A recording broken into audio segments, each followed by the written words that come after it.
नमस्कार, आप देख रहे हैं न्यूज़ 8। आज देश के 3 राज्यों की 15 राज्यसभा सीटों के लिए मतदान हुए हैं।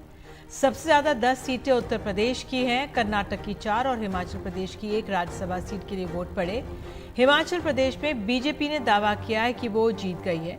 हालांकि बीजेपी का ये भी कहना है कि उसे औपचारिक घोषणा का इंतजार है। जयराम ठाकुर, जो यहाँ के पूर्व मुख्यमंत्री रहे हैं बीजेपी के, उन्होंने कहा है कि औपचारिक घोषणा का इंतजार है। बहरहाल आइए हम कोशिश करते हैं, आपको सुनाते हैं। ये तस्वीरें वहाँ पे सीधे आ रही हैं और सुनते हैं, और जयराम ठाकुर को भी सुनिए।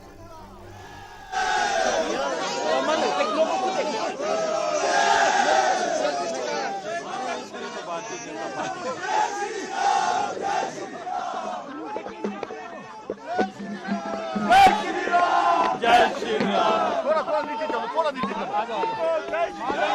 जय श्री राम। जय श्री राम।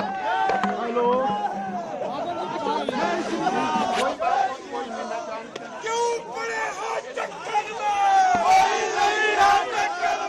तो सुनाने की कोशिश करेंगे। तो हिमाचल प्रदेश में आपको बता दें, कांग्रेस के 6 विधायकों ने क्रॉस वोटिंग की है। वोटिंग के बाद हिमाचल प्रदेश के मुख्यमंत्री सुखविंदर सुक्खू जो हैं, उन्होंने आरोप लगाया कि उनकी पार्टी के 5 से 6 विधायकों को हरियाणा ले जाया गया है, और उन्होंने कहा है कि सीआरपीएफ और हरियाणा पुलिस विधायकों को ले गई है। हिमाचल प्रदेश के कई विधायक पंचकुला के सेक्टर 1 में पीडब्ल्यूडी रेस्ट हाउस में रुके हुए हैं, और इस गेस्ट हाउस को आम जनता के लिए पूरी तरह से बंद कर दिया गया है। सुनते हैं पहले हिमाचल प्रदेश के मुख्यमंत्री सुखविंदर सिंह सुक्खू को भी, और जैसे ही जयराम ठाकुर को कोशिश करेंगे आपको सुनाने की उन्होंने क्या कहा है। जो विधायकों को लेकर सीआरपीएफ की और हरियाणा पुलिस की कॉन्वे जो लेके गई है, वो 5-6 विधायकों को लेकर गए हैं। और निश्चित तौर पर मैं कह सकता हूं कि जो लोग गए हैं उनके परिवार के लोग उनसे संपर्क कर रहे हैं, और वो अपने परिवार से जरूर संपर्क करें। और इसमें कोई घबराने की बात नहीं है। लोकतंत्र में मत पक्ष और विपक्ष दोनों रहते हैं, लेकिन विपक्ष जिस प्रकार की गुंडागर्दी हिमाचल प्रदेश में करने की कोशिश कर रहा है, हिमाचल की जनता उसको कभी स्वीकार नहीं करेगी। कोशिश करेंगे जयराम ठाकुर को भी आपको सुनाने की, लेकिन उससे पहले आइए हमारे सहयोगी मोहम्मद गजाली ने, क्योंकि ये तो राज्यसभा के चुनाव है, क्या इसका असर सरकार पर भी पड़ सकता है भविष्य में? आइए सुनते क्या कह रहे हैं। इस वक्त सबसे बड़ी खबर आ रही है हिमाचल प्रदेश के राज्यसभा चुनाव के नतीजों को लेकर। भाजपा के जो उम्मीदवार थे हर्ष महाजन, वो वहां पर राज्यसभा का चुनाव जीत चुके हैं। जयराम ठाकुर, जो वहां पर लीडर ऑफ ऑपोजिशन है असेंबली में, उन्होंने बाहर आकर अभी ये सूचना दी है कि हर्ष महाजन वहां पर चुनाव जीत चुके हैं। इन सारे जो दिन भर में डेवलपमेंट्स हुई है कि किस तरह से कांग्रेस के 6 विधायकों ने क्रॉस वोटिंग की, 3 आजाद विधायक इंडिपेंडेंट एमएलएज ने भी बीजेपी के फेवर में वोट किया है, ऐसी सूचना मिलती रही। कांग्रेस के पास 40 विधायक थे, लेकिन इसके बावजूद वो अपना कुंभा नहीं संभाल सकी। सुखविंदर सिंह सुक्खू दिन में कई बार साउंड बाइट देते नजर आए और अगर मगर का प्रयोग करते रहे। उनका यही कहना था कि अगर 40 के 40 विधायक कांग्रेस को वोट देते हैं या 40 के 40 विधायक हमारे उम्मीदवार को वोट देते हैं तो हमारी जीत सुनिश्चित है। लेकिन अभी जो नतीजे सामने आ रहे हैं उससे यही पता लग रहा है कि भाजपा ने किसी तरह कांग्रेस के एमएलए की जो लिस्ट है या जो एमएलए हैं उसमें सेंध लगाई और 6 एमएलए की वोट अपने पक्ष के उम्मीदवार, अपने उम्मीदवारों के पक्ष में ले लिया। और हर्ष महाजन, जो भाजपा के प्रदेश के कोर कमेटी मेंबर हैं, वो राज्यसभा के उम्मीदवार चुने गए हैं। कुछ देर बाद आंकड़ों से यह साफ हो जाएगा, क्योंकि भाजपा यह आरोप लगा रही थी कि कांग्रेस के एक विधायक जिनको पंजाब के होशियारपुर से हेलीकॉप्टर के थ्रू शिमला लाया गया था, उनके वोट को वो निरस्त करने की मांग कर रही थी। जयराम ठाकुर, जो लीडर ऑफ ऑपोजिशन भी हैं और पूर्व मुख्यमंत्री भी हैं, भाजपा के नेता हैं, उन्होंने यह आरोप लगाया था और यह मांग की थी कि यह कहीं ना कहीं आचार संहिता का उल्लंघन है कि मुख्यमंत्री के चौपर से उनको यहां लाया गया और खुद मुख्यमंत्री अपनी गाड़ी में उस विधायक को बैठाकर असेंबली हाउस में लेकर वोट डलवाने आए थे। आंकड़ों की स्थिति अभी साफ नहीं है, लेकिन भाजपा ने हिमाचल में अपना उम्मीदवार जितवा लिया है। हर्ष महाजन वहां से नए राज्यसभा के सांसद होंगे। अब देखना होगा कि क्या इसका असर जो है हिमाचल प्रदेश की सरकार पर भी पड़ता है या नहीं, क्योंकि जिस तरह से 6 विधायकों ने भाजपा के उम्मीदवार के लिए वोट डाला है, उससे कहीं ना कहीं ये आशंका लग रही है कि हिमाचल प्रदेश की सरकार भी अल्पमत में आ सकती है अगर Bhajpa no confidence motion move करती है असेंबली में। अब आंकड़ों का खेल क्या हो होता है वो तो बाद में स्थिति साफ होगी, लेकिन सबसे बड़ी खबर यही है कि संख्या बल न होने के बावजूद भाजपा के उम्मीदवार हर्ष महाजन हिमाचल से अब राज्यसभा के सांसद होंगे। जानकारी जो हमको मिली है, विधिवत घोषणा अभी होने को बाकी है, लेकिन काउंटिंग कंप्लीट हुई है, ये जानकारी मिली है।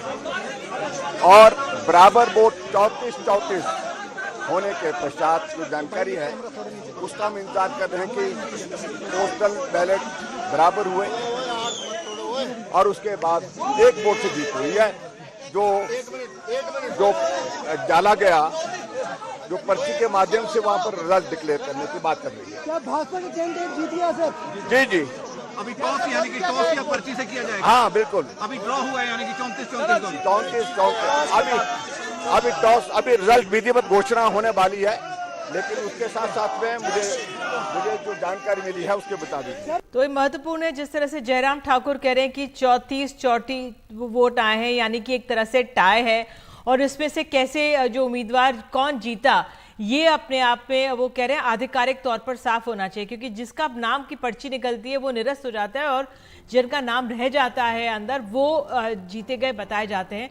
कोशिश करेंगे अपने सहयोगी अखिलेश शर्मा के पास जाने की, बिल्कुल अखिलेश से बात करेंगे, लेकिन तब तक मुझे कहा जा रहा है ये सुनाते हैं कि वहां पर क्या हो रहा है इस समय हिमाचल प्रदेश में।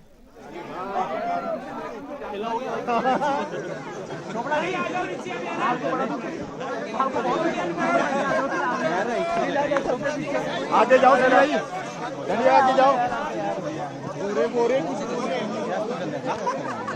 देख सकते हैं किस तरह से पूरी गहमा-गहमी है इस समय हिमाचल प्रदेश से, एक सीट के लिए किस तरह से पूरा जोर लगाया है बीजेपी ने। और जिस तरह से सुखविंदर सिंह सुक्खू मुख्यमंत्री, उन्होंने कहा कि हमारे 5 से 6 विधायकों को लेकर चले गए। अब ये क्रॉस वोटिंग सामने आई है। जयराम ठाकुर जो पूर्व मुख्यमंत्री हैं बीजेपी के, उनका ये कहना है कि 34 वोट सामने आए हैं, ये एक तरह से टाई है। तो जो विजेता है उनका नाम का चयन पर आधिकारिक तौर पर एक तरह से इंतजार करना होगा, लेकिन कहा यह जा रहा है बीजेपी के जो उम्मीदवार हैं वो जीत गए हैं। तो अपने आप में किस तरह से ये प्रक्रिया आगे बढ़ी होगी, क्या कुछ और इंतजार करना चाहिए या उसकी परिस्थिति साफ होना काफ़ी ज़रूरी है। अखिलेश शर्मा हमारे सहयोगी हमारे साथ जुड़ गए हैं। अखिलेश, हमने जयराम ठाकुर को कहते हुए सुना कि 34 सीटें वो वोट्स पड़े हैं। अब आप जरा बता दीजिए किस तरह से निर्णय लिया गया है, क्या आधिकारिक तौर पर आप कह सकते हैं बीजेपी का उम्मीदवार जीत गया है?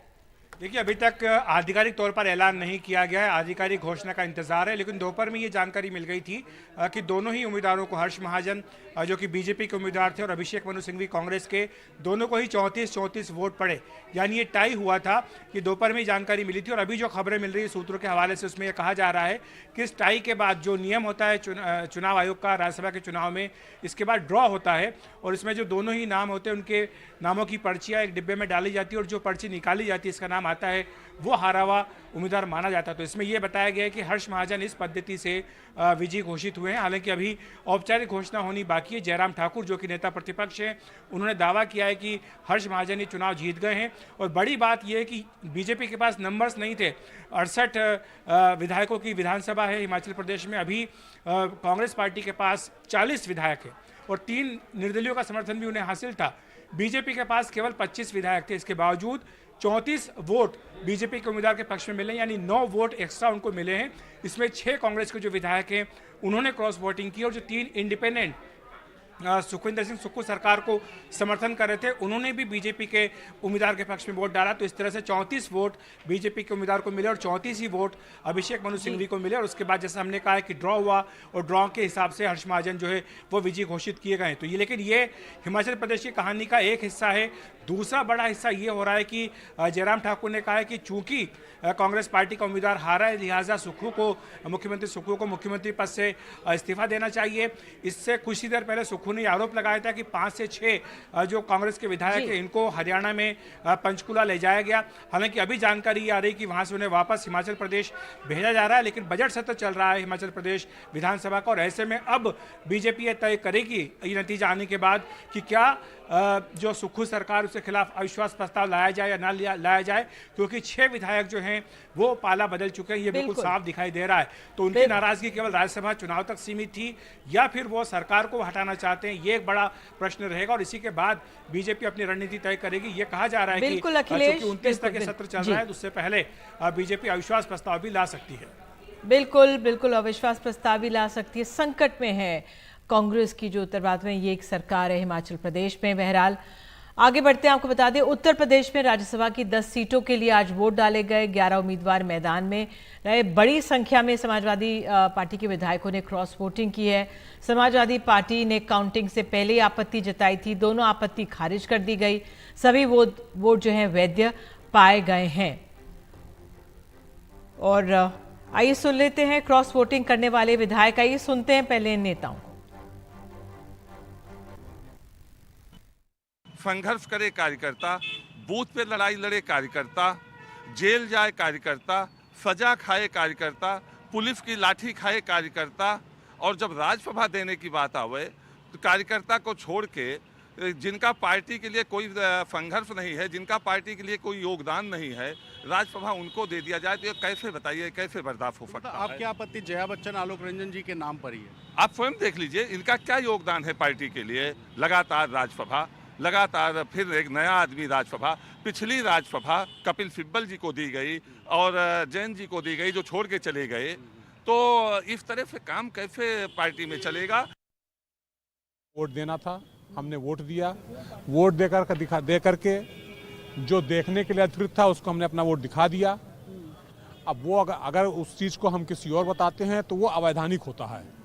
वैधानिक तरीके से हम अपने वोट को नहीं बता सकते हमने किसको दिया। जो ऑथराइज पर्सन उसको हमने दिखा दिया। अगर उसके बाद कोई आरोप लगाता है, कोई कुछ कहता है तो उसके बाद फिर बात होगी आगे। अखिलेश यादव कह रहे हैं कि जिन्होंने पार्टी का साथ नहीं दिया उनके ऊपर कार्रवाई की जाएगी। उसके ऊपर आपका क्या कहना है? आगे उसका देखा जाएगा क्या है, जिसके ऊपर कार्रवाई होगी उसका देखा जाएगा। तो रणवीर सिंह हमारे साथ है। रणवीर, तो एक तरह अगर हम हिमाचल की बात करें या उत्तर प्रदेश की बात करें, क्रॉस वोटिंग एक बहुत प्रमुखता से सामने आई है जिसमें विजयी या शिकस्त मिली है लोगों को। देखिए, निश्चित तौर पे आज भारतीय जनता पार्टी की स्थिति जो थी उसमें कुछ वोट्स कम थे, लेकिन बीजेपी पहले दिन से कॉन्फिडेंट है कि 8वीं सीट वो जिता लेगी। और आज जिस तरह से क्रॉस वोटिंग हुई उसके बाद बीजेपी की जीत लगभग तय है। मैं अभी भी विधानसभा में हूँ, यहाँ पे वोटिंग के बाद अब काउंटिंग चल रही है। और आपको बताऊँ कि सबसे जो यहाँ इंटरेस्टिंग चीज़ है वो ये कि बीजेपी के 7 जो प्रत्याशी हैं उनको 38 वोट मिलेंगे, लेकिन जो 8वें प्रत्याशी संजय सेठ हैं उनको सबसे ज़्यादा वोट मिलने वाले हैं। इसकी टेक्निकलिटी शॉर्ट में समझा देता हूं कि यहाँ वरीयता के हिसाब से वोटिंग होती है और जो वोटिंग विधायकों ने की है उसमें बीजेपी ने एक प्रत्याशी पर 38 वोट रखे थे। तो 7 प्रत्याशियों को जो विधायकों के मत हैं उसके हिसाब से 38 वोट मिलेंगे। वहीं जो 8वें प्रत्याशी हैं संजय सेठ, जिनकी जीतने पर ही अनिश्चितता थी, उनको 44 के आसपास वोट मिलने वाले हैं, क्योंकि जो क्रॉस वोटिंग हुई है उसको कैलकुलेट करके और बीजेपी के जो कुछ विधायकों ने सेकेंड वरीयता में संजय सेठ को वोट दिया है वो सारे वोट मिला करके 38 से ज़्यादा यानी लगभग 44 के आसपास चले जाएंगे। ये यहाँ का कैलकुलेशन है। चूँकि कुछ आपत्तियाँ थी, आपत्ति ये थी कि एक विधायक जो है वो स्ट्रेचर पे आया था, उसका वोट किसी और ने दिया, उसको चुनाव आयोग ने खारिज किया। दूसरी आपत्ति ये थी कि एक विधायक ने अपना वोट दिखाया नहीं इसलिए, लेकिन उसको भी चुनाव आयोग ने खारिज कर दिया। तो उसके बाद करीब 1.5-2 घंटे की देरी के बाद ये काउंटिंग शुरू हुई और लगभग 1-1.5 घंटे के अंदर रिजल्ट आएंगे। जी बहुत बहुत धन्यवाद आपका रणवीर इस जानकारी के लिए। उधर कर्नाटक में हुए राज्यसभा चुनाव के नतीजे आ गए। कांग्रेस के नासिर हुसैन, अजय माकन, जीसी चंद्रशेखर चुनाव जीत गए। वहीं बीजेपी के नारायण भी चुनाव जीत गए। जेडीएस के रेड्डी हालांकि हार गए।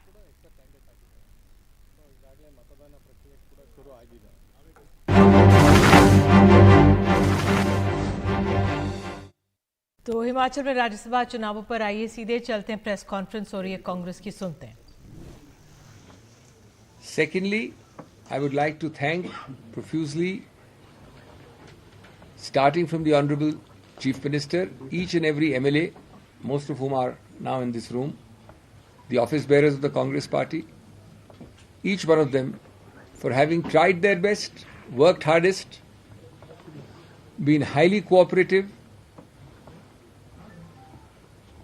And thirdly, I'd also like to thank the 9 persons because they've taught me a lot about human nature.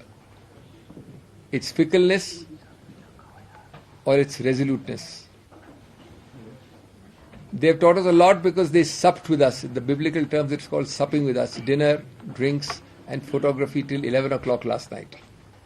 And 3 of them had breakfast with us, or 2 of them had breakfast with us. So, I think we are bad judges of human character. They are obviously better judges of human character. Fourthly,